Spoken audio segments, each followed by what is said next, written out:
맛있는 경제. 오늘 이 시간에는 앞서 전해드린 최선중 기자의 리포트 내용을 좀 더 이어가 보도록 하겠습니다. 부동산 경제연구소의 김인만 소장 나오셨습니다. 어서 오십시오. 안녕하세요. 네, 전세가율, 그러니까 전세값이 매매가의 80%를 넘는 이른바 깡통 전세라고 하는데요. 네.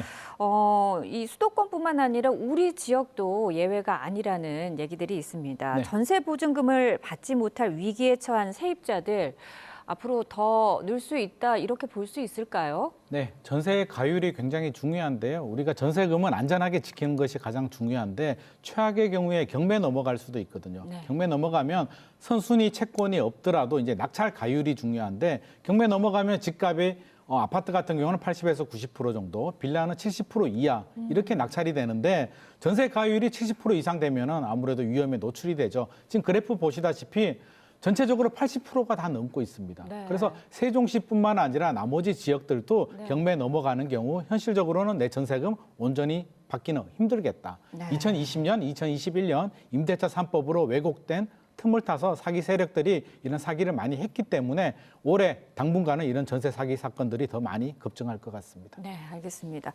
그런데 이와 관련해서 관련 대책들이 쏟아져 나오고 있습니다만은요. 현재 전세를 살고 있는 어떻게 보면은 이 임차인들 같은 경우에는 나도 해당 사항이 있지 않을까 늘 그런 불안감을 가지고 살게 되거든요. 네네. 이 임차인을 위한 보호 대책 어떤 게 더 필요하다고 보십니까? 전세 굉장히 안전한 제도라고 우리가 알고 있었는데 네. 알고 보면 굉장히 좀 불안전한 제도입니다. 안전장치 같은 경우는 사실 경매 넘겨서 배당받는 방법밖에는 없기 때문에 불안전한 제도이고요. 좀 보완을 해야 된다면 최우선 변제금이라는 제도가 있거든요. 광역시 같은 경우는 보증금 8,500만 원 이하에 2,800만 원까지 최우선으로 이렇게 보호를 해주는데요. 국세나 선순위 채권보다도 먼저 배당을 받을 수 있게 해주는데 이게 보증금 8,500만 원 넘어가게 되면 초과가 되면 혜택이 안 되거든요. 혜택을 네. 못 받기 때문에 저는 이 보증금 한도는 좀 없애야겠다. 네. 기준을 폐지하고 2,800만 원 사실 너무 낮거든요. 그렇죠. 그래서 최우선 변제금 금액을 좀 높일 필요는 있을 것 같습니다. 그리고 집주인이 돌려주지 않으면 현실적으로 이제 경매를 받아야 되는데 당연히 생각해보면 우리 전세금을 집주인이 보관하고 있다가 돌려줘야 되는 돈이거든요. 네. 그래서 최근에 이제 금리가 올라가면서 전세 가격이 이제 떨어질 수 있다는 걸 확인했기 때문에 은행도 우리 예금을 받아서 지급 준비율 얼마 이상의 돈은 보관하고 있거든요. 그래서 이 전세금도 허그라든지 어떤 특정 기관에서 30% 정도 일정 금액은 보관하고 있다가 사고가 생기면 세입자한테 돌려줄 수 있는 이런 제도적인 보완 장치도 이제는 검토를 해야 될 것 같습니다. 네. 이렇게 전세 사기부터 깡통 전세 혹은 또 역전세난까지 정말 하루가 멀다 하고 전세를 둘러싼 문제들이 계속 터지고 있는데 네. 근본적으로 아까 말씀하신 우리가 알고 있는 전세 제도가 안전하다고 생각했는데 안전하지 않은 거죠. 네네. 예, 손을 좀 봐야 되는데 어떤 부분에서 손을 좀 봐야 될까요?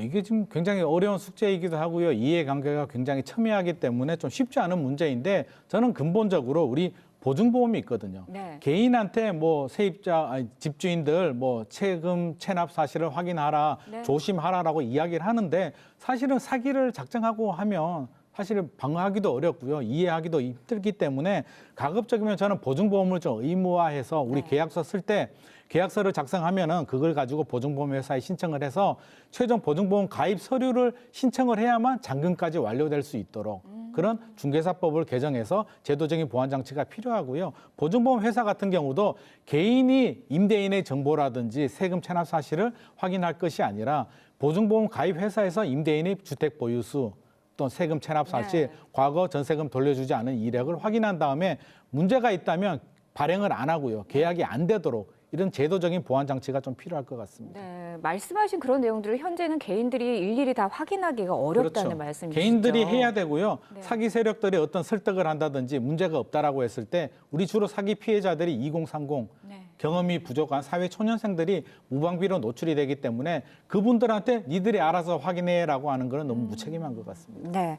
하지만 이런 상황 속에서도 전세로 들어갈 수밖에 없는 상황이라면 네. 어떤 점에 저희가 주의를 해야 될까요? 뭐 제도적인 보완 장치도 있어야 되겠지만 그래도 내 돈은 내가 지켜야 되거든요. 네. 그래서 선순위 채권이 있는지는 첫 번째 확인을 하셔야 됩니다. 선순위 채권이 있으면 아무리 뭐 우리가 경매를 넘기든 무슨 해도 안 되거든요. 네. 그래서 등기부 등본을 확인한 다음에 선순위 채권이 있는지 확인을 하고요. 전세 가율 우리 앞서서 이야기했듯이 네. 집값 대비 뭐 대출이라든지 전세금을 합쳐서 70%가 넘어가면 위험하겠다. 네. 차라리 그냥 월세로 가는 게 더 나을 것 같습니다. 이렇게 확인을 해야 되고요.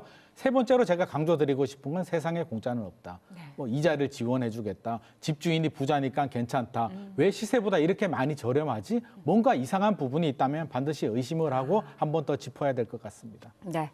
자, 오늘은 전세 사기 피해와 관련한 내용을 그리고 또 그와 관련된 예방법을 알아봤는데요. 오늘 말씀 고맙습니다.